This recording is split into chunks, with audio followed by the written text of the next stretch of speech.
Om Swastiastu. Perkenalkan, nama saya Nika Dekmali Putri dari kelas 11 IPS 6 nomor absen 24. Jadi saya akan menjelaskan tentang Kerajaan Demak. Yang pertama ada latar belakang berdirinya Kerajaan Demak. Menjelang akhir abad ke-12, seiring dengan runtuhnya Kerajaan Majapahit, beberapa wilayah kekuasaannya memisahkan diri. Runtuhnya Kerajaan Majapahit yang bercorak Hindu di Pulau Jawa berganti dengan berdirinya Kerajaan Demak yang memperluaskan agama Islam di Pulau Jawa. Menurut tradisi Jawa, Kerajaan Demak sebelumnya kadipaten dari Kerajaan Majapahit. Kerajaan ini tercatat menjadi pelopor penyebaran agama Islam di Pulau Jawa dan di Indonesia pada umumnya. Selanjutnya, yang kedua adalah letak geografis Kerajaan Demak.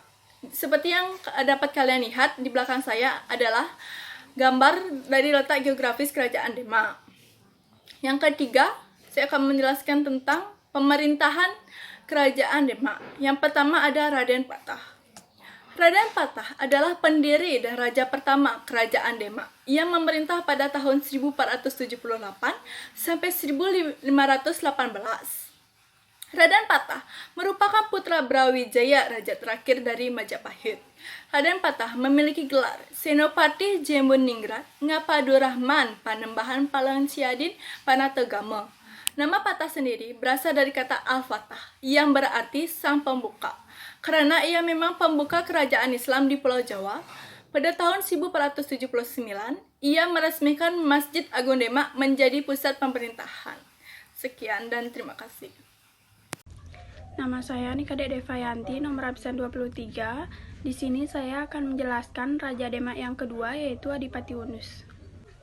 Pati Unus atau Adipati Unus adalah Raja Demak kedua yang memerintah dari tahun 1518 sampai 1521.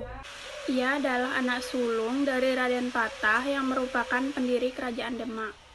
Pati Unus juga dikenal dengan julukan Pangeran Sabrang Lor.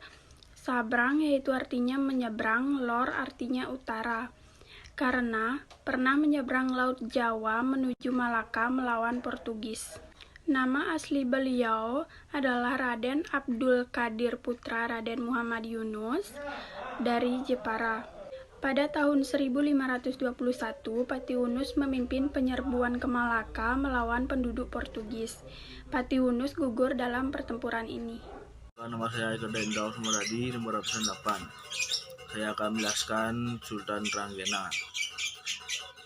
Trenggana alias Tungkalo adalah Raja Demak ketiga dan merupakan putra dari Pati Unus. Ia memerintah pada tahun 1521 sampai 1546. Pemerintah Sultan Trenggana inilah pemerintahan Demak mencapai masa kejayaan.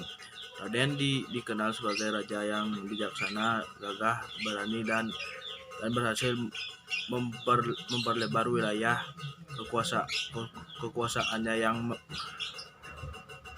meliputi Jawa Timur dan Jawa Barat. Om Swastiastu, saya Kada Arya Putra Winata, absen 7, kelas 11 IPS 6, akan menjelaskan tentang kehidupan ekonomi di Kerajaan Denmark. Kerajaan Denmark sebagai penghubung antara daerah penghasil rempah-rempah di Indonesia bagian timur dan penghasilan rempah-rempah Indonesia bagian barat. Pertanian. Denmark memiliki wilayah pedalaman. Ekonominya bergerak dalam pertanian, sehingga beras merupakan salah satu hasil pertanian yang menjadi komoditi dagang. Sekian presentasi saya. Om Santi Om. Perkenalkan, nama saya Madimita Pratiwi, absen 22. Saya akan menjelaskan tentang keruntuhan Kerajaan Demak. Yang pertama, perebutan kekuasaan. Setelah Sultan Trenggana, terjadi perebutan kekuasaan antara Pangeran Sedaing Lapen dan Sunan Prawoto, putra Sultan Trenggana. Yang kedua, raja yang kurang cakap. Raden Patah kurang pandai menarik simpati orang-orang pedalaman yang merupakan bekas rakyat Majapahit. Adapun peninggalan-peninggalan Kerajaan Demak, yang pertama Masjid Agung Demak, yang kedua Piring Campah, yang ketiga Pintu Petir, yang keempat Saka Tatal. Saya Nikadek Devayanti, nomor absen 23, di sini akan menjelaskan tentang masa kejayaan Kerajaan Demak dan juga daerah kekuasaan Kerajaan Demak.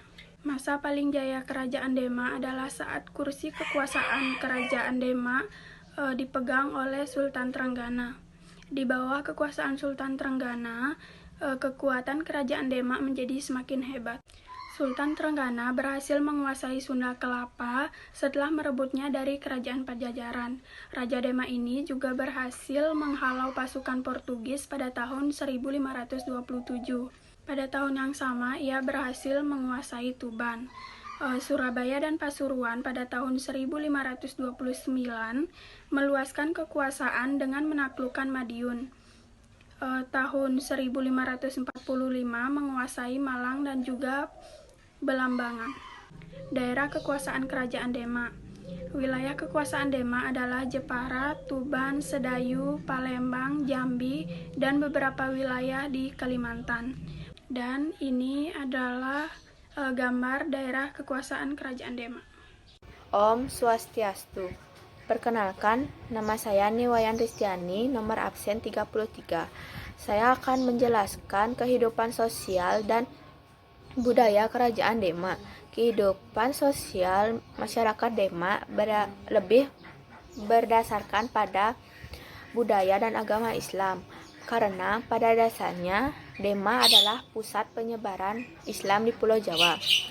Masyarakat Demak hidup dalam aturan ajaran dan hukum Islam, terlebih karena kegiatan Wali Sanga didukung oleh kerajaan.